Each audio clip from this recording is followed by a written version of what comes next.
So I think what we're talking about here with power production, and I'll note the SMR waste byproduct is extraordinarily small because you're talking about smaller scale reactions in the first place. That waste is not getting transported interstate and moved around. And what's happening in Southeast Michigan, I think it was even, I read it was related to the Manhattan Project. So, I mean, we're talking about military grade stuff and contracts that go back a long ways. Not to say that, there isn't an issue that needs to be addressed there, but I think it's a completely separate set of circumstances from what we're talking about with civilian power. So I guess I'm confused. You did just say that waste would be transported and burned. No, I didn't say waste would be transported and burned. I said there was a possibility with small modular reactors, depending on the technology that you use, that you could reuse some of the waste byproduct and diminish the amount of waste by reusing some of it. I'm not saying that that is going to happen. I'm not saying that we're going to start interstate transporting of waste. I'm saying that it is a possible application of the technology.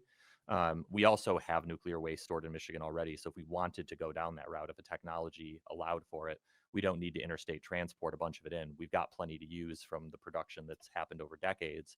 But that's not even it's not a guaranteed thing either. I mean, it's among the exciting applications of the technology, not something that we're absolutely going to do. Okay, that's a really important clarification. Thank you. Representative Schmaltz. Thank you, Chair, and thank you, representatives. We were already on board, Graham. You didn't have to bring some extra with you, but welcome. We're glad you're here. You talked about the safety issue, which I think the general public obviously is most concerned with. What other opposition have you had, if any, to this? Yeah, I'm going to talk now in a second. He's always talking. Cost is the biggest one I've seen on nuclear, which I think is the dream on SMRs, because Georgia puts in this nuclear plant. It's going to be great. It's going to pump out clean, reliable energy. But it was supposed to be 20 million and ended up being, or 20 billion. It ended up being 30 billion broadly. The magic of the SMR concept, and no one wants to be the first one to put one in because it will be 3 billion. And then everyone will say, okay, now we standardize. So the problem with nuclear plants is they're all different. And that leads to these incredibly huge parts having to manufacture specially. The magic of the SMR is they'll be standardized. So as a design gets approved at the NRC, and then the manufacturing component goes in, or the manufacturing goes into, okay, we build, this 10-foot wall and this 20-foot wall, and then we put squares in. And that is just going to cut down the cost remarkably. And also, of course, the size. But that's really the opposition that I've seen out there.